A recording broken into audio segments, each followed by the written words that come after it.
in New Jersey, we know how to make history. I got to tell you, in 1776, the fate of our nation hung by a thread. American morale was low, so Thomas Paine wrote The American Crisis to galvanize a nation. He reminded people of what was at stake and why we fight, and he did not sugarcoat it. He wrote, "These are the times that try men's souls. Tyranny, like hell, is not easily conquered." And as always, New Jersey rose to the challenge. By December, General Washington led his daring crossing of the Delaware and turned the tide at Trenton and Princeton.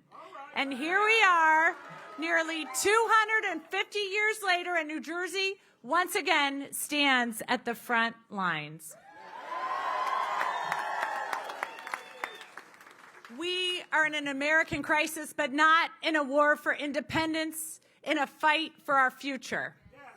The fight for justice, for liberty, for opportunity, and for prosperity. And once again, it is New Jersey's responsibility to lead this great nation.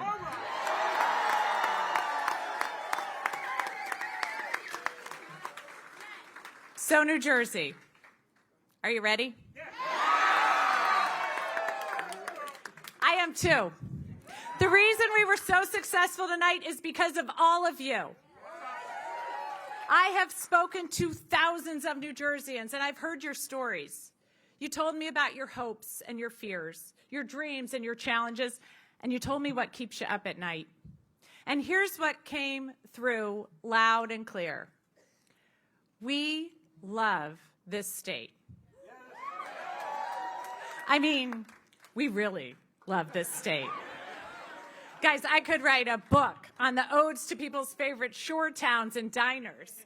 And it's because of that love that the thought of not being able to raise your kids here or stay to see your grandchildren grow is simply unacceptable. So you know what? In the Navy, we had a saying, ship, shipmate, self. The mission was never about a single person. And I will tell you what I've learned. There are two kinds of people in this world. Those who think that the only way to get ahead is to put themselves first, and those who understand that when we all do better, we all do better.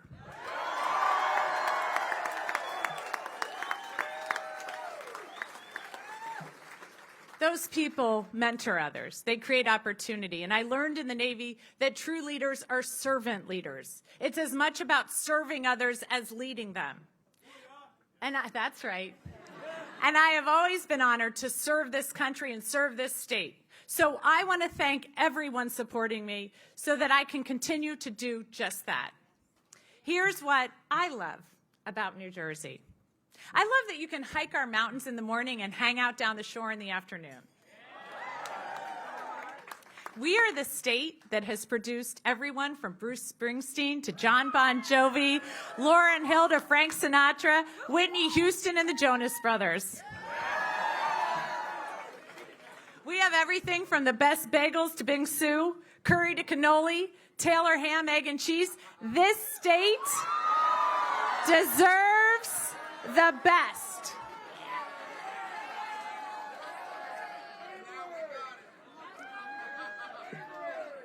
A state like this is not going to be led by a Trump lackey like Jack Ciattarelli.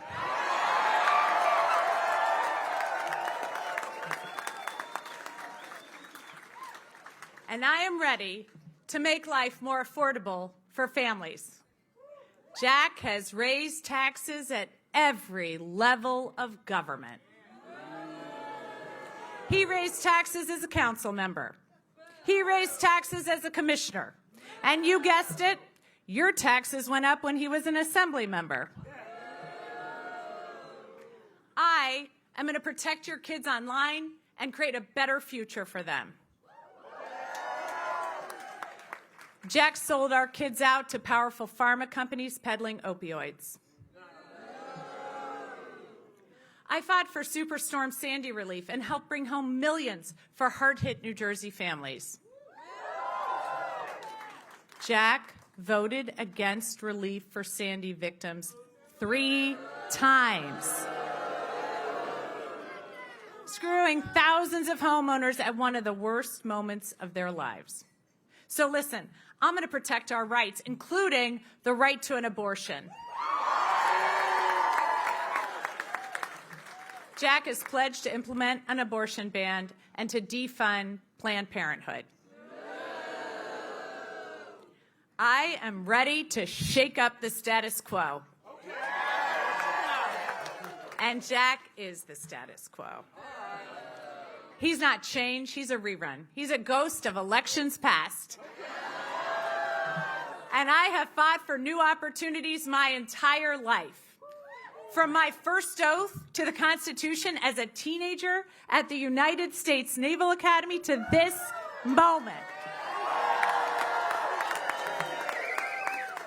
I have always fought to upend unfair systems, and I am now going to take on systems that don't work or only serve special interests in the only way I know how, by running to be your next governor.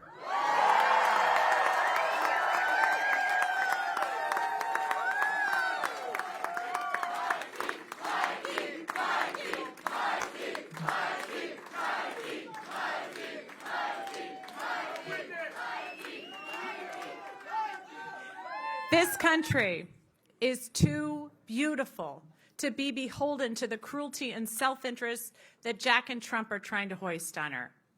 So why do we stand here in New Jersey with the weight of the nation on our shoulders, with every eye in the country looking to us to lead? I think it's because we have a certain reputation. We may have a chip on our shoulder. We built a nation, and people say the scars we have are ugly. We fund this nation, and yet Trump and MAGA Republicans in D.C. want to raise your taxes and take away your health care and education dollars. The president comes here nonstop to his golf course, and he calls our state a horror show.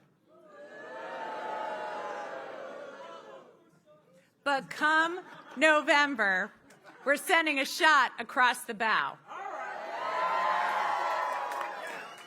We are sending a message because it's usually the people who have something to prove that work the hardest. Hey, New Jersey, I've got something to prove.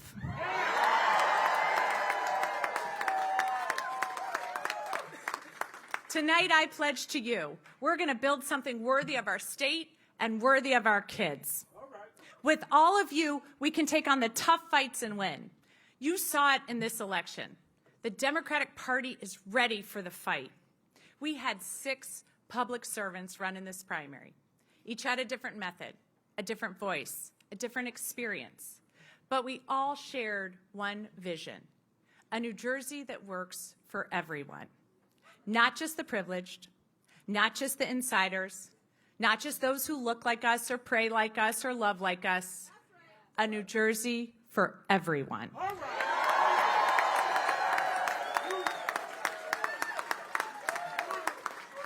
Opportunity, affordability, community, that's what we're all fighting for. Tonight, after multiple debates, countless meet and greets, hundreds of thousands of votes cast, I know we are stronger. We have a clearer vision, and we are going to deliver for New Jersey.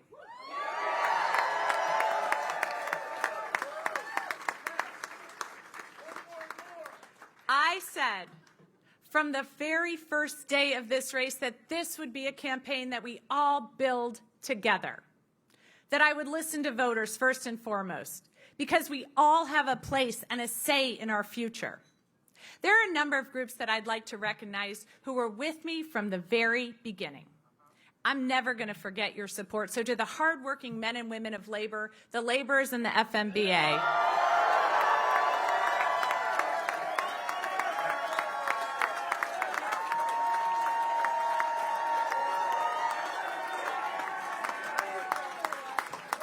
the grassroots groups, including the League of Conservation Voters, Chatham Moms for Change, MACTA, Emily's List, and Door-to-Door Democracy.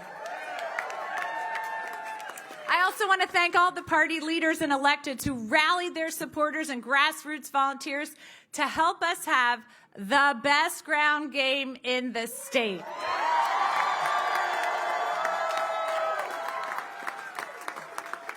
And I'd like to thank my team.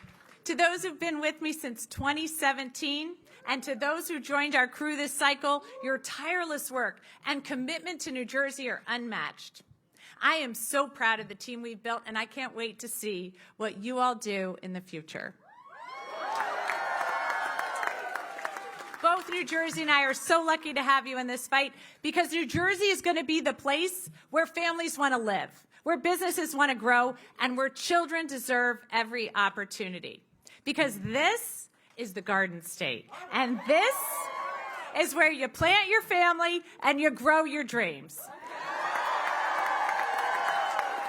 So finally, I'd like to thank my family, especially everyone here: Jason, Maggie, Lincoln, Ike, and Merritt, Mary, Ellen, Kathleen, and Gary. I could not do this without you, and I love you all so much.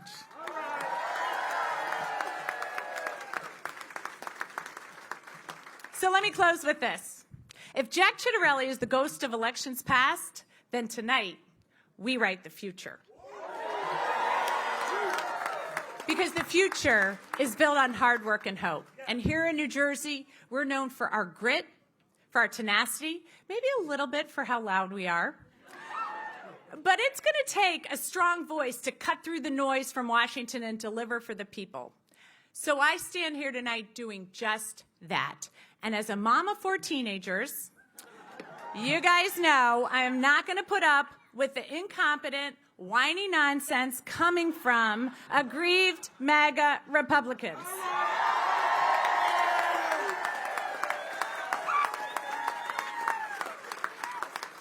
So I am so honored to be in this fight, and I'm so ready for the challenge. And you know what? You probably can't do better than to quote George Washington in this moment. Fix the bayonets. I'm resolved to take Trenton.